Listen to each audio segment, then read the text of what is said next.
Hi hello नमस्कार जय जगन्नाथ सांग माने मु मनीषा आपण मानको स्वागत करुच्ची सनीषा लाइफस्टाइल को संतु आज आमे बनेइबा बिना प्याज रसुण रे पनीर मसला। एई पनीर मसलाटी बनेइबा अति सहज और खाइबा को मध्य बहुत भल लागि थाए। एही पनीर मसला को आमे माने पूजा बार व्रत रे मध्य खाइ परिबा। आउ जो माने बिना प्याज रसुण खांती सेमानक पई एई रेसिपीटी बहुत भल हेइ थाए। चलंतु एबे आमे माने पनीर मसला बनेइबा स्टार्ट करी। देखंतु एठी मो गोटे ओमफेड रो पनीर पैकेट नेइछि। ए पनीर को मो गोटे गोटे पीस पीस करी काटी नउछि। अंतु मु एठी सब पनीर गुडी को भलो भाबे काटी नै सारिछि। एबे चलंतु आमे पनीर मसला पई कि मसलाटी तयारी करिबा। एठी मसला पई कि मु एठी किछि अदा नेइछि, किछि कटा टमाटो नेइछि, मु दुईटी टमाटो एठी नेइथली, किछि मगज दाना नेइछि, मु एठी किछि बतुरी रखिथिबा काजू नेइछि, एठी किछि गोटा धनिया नेइछि, गोटा जीरा नेइछि, आउ किछि गोटा मसला नेइछि। गोटा मसला हिसाब रे मु एठी गुजराती नेइछि, दालचीनी नेइछि, गोलमरीच नेइछि, लवंग नेइछि। ए सबु को आमे भलो भाबे अल्प टिके पानी देई ग्राइंडिंग करनबा। देखंतु मु एठी गोटे स्मूथ पेस्ट तयारी कर नेइछि। मोर एबे मसला रेडी हेइ गला। एबे आमे चलंतु कढ़ई बसैबा। कढ़ई बसी नेइछि, कढ़ई रे अल्प टिके तेल देइछि। तेल देई सारिबा परे मु एठी सब गुडा पनीर को देई दउछि। पनीर गुडी को देई सारिबा परे याकु टिके गोल्डन ब्राउन कलर हेबा पर्यंत भाजी नेबी। भलो से भाजिबेनी, अल्प टिके हल्का भाजिबे जेमती कि गोल्डन ब्राउन कलर टाइप रो आसी जिवो सेमती आपमे माने भाजी नमु। देखंतु मु एठी सब पनीर गुडी को भाजी नै सारिछि।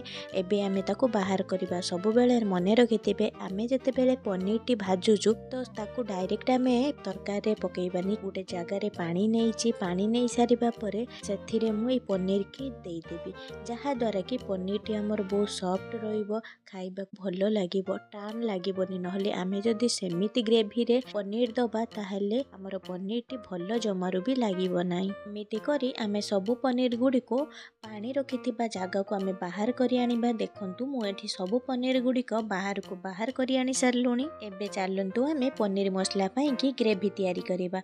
मोर एठी कढ़ई रे तेल अछि, मते आ तेलर आवश्यक नै। मु सेथिरे दुईटी तेजपत्र देई देइछि। तेजपत्र देई सारिबा परे मु जो गोटे स्मूथ पेस्ट तयारी करिथिली तो से पेस्ट टिके मु एथिरे देई देबी।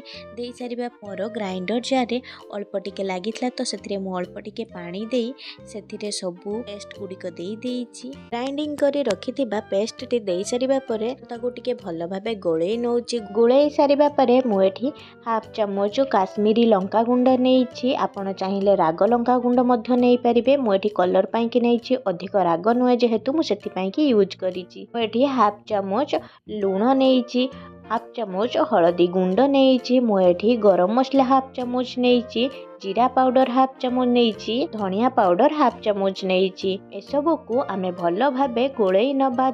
मसलाटी को आमे एबे भलो भाबे कषि नबा। देखंतु मु एठी भलो भाबे कषि नउछि। मने रखिबे गैस रो फ्लेम को सब बेले लो टू मीडियम रे ही रखिबे, जमारु हाई करिबेनी जहा द्वारा कि हमर मसलाटी तळे लागि जिवो। तिपाई को आमे लो टू मीडियम रे ही फ्लेम को रखिबा। तो मोर एठी मसलाटी फुटी आसिलानी। मु एबे गोटे घोडणी देई टिके घोडेई दउछि। किछि समय पई घोडेई दउछि। किछि समय परे मु देखंतु मु एठी काढी कि देखिला बेले को एठी मोर ऊपरे जो तेल गुडी को बाहर को बाहरी आसीछि। सेही समय रे आमे एठी दही देइछि। मु फ्रेश दही नेइछि, खट्टा दही जमारु भी नेबे नाही। मु एठी फ्रेश दही नेइछि। फ्रेश दही टकु देई सारिबा परे ए सब को आमे भलो भाबे गोळेई नबा। काहे कि ना जदी सेही टाइम रे आमे न गुळौछु तो छेना गुड जेमिति हेइ जाय सेमिति दहीटी फाटी जाय, छेना भଳି हेइ जाय। सेति पई कि आकु आमे भलो भाबे गोळेई नबा। जे पर्यंत आमर मसला रु पानी सुखी न जाइछि से पर्यंत आमे मसलाटी को भलो भाबे कषिबा। जेते बेले आमे मसलाटी को कषुछु सेते बेले आमर गैस रो आंच को आमे लो टू मीडियम रे ही रखिबा। जमारु बे हाई करिबेनी जहा द्वारा आमर मसलाटी पुडी जिवो बा तळे लागि जिवो। आमे एथिरे दही देइछु, काजू देइछु, मगज दाना देइछु, जेहेतु ए सब आमर तळे लागि जिवो सेथि पई कि हमकु बारंबार घोडणी देई डंगेइबा को हबो, जहा द्वारा कि आमर मसलाटी भलो भाबे सिझी जिवो। घोडणी घोड़नी दबा द्वारा सबले लागिबो नाही, आमको बारंबार डंगेइबा। देखंतु एठी हमर मसलाटी भल भाबे कषि हेई सारिछि। एई समय रे मु सेथिरे किछि पानी देई दउछि। पानी देई सारिबा परे ए सब को मु भल भाबे मिसेई नेबी। मसलाटी को पानी सहित भल भाबे मिसेई सारिबा परे आमे एथिरे पनीर गुड़े को देई दबा। जो पनीर को आमे पानी रे बतुरई रखिथिले सेई पनीर को आमे छाणी देई ए सबु रे देई दबा। देखंतु आमे सबु पनीर गुडी ए ग्रेवी रे ही देई दबा। देई सारिबा परे गोटे घोड़नी देई दबा। घोड़नी देई सारिबा परे आमे किछि समय ताको फुटिबा पई छाडी दबा। किछि समय परे ग्रेवी टी फुटी सारिबा परे एबे आमे घोड़नी बाहर करि नबा। घोड़नी बाहर करि सारिबा परे देखंतु मोर एठी पनीर मसला पूरा रेडी हेई सारिछि। आ ग्रेवी भी मस्त हेइछि। पूरा ग्रेवी भल हेइछि जेमति कि खाइबा पई कि एतिक ग्रेवी रखिबे आपण, अधिक ग्रेवी रखिबेनी।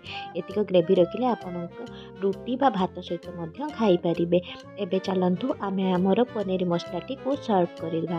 भिडियोटी शेष पर्यंत देखिथिबारु आपण माननकु धन्यवाद। जदि आपनकु मोर भिडियोटी भल लागि थाए ताहाले लाइक शेयर कमेंट जदि आपण मो चैनल ले नुआ थिबे ताहाले मो चैनल टी को सब्सक्राइब करि नेबे। सेथिरे थिबा बेल आइकन को मध्य दबाई देबे, जहा द्वारा कि मोर नुआ नुआ भिडियो रो नोटिफिकेशन आपण माननक पाखरे पहुंचे जिवो। आपण माने मोर भिडियोटी देखि परिबे।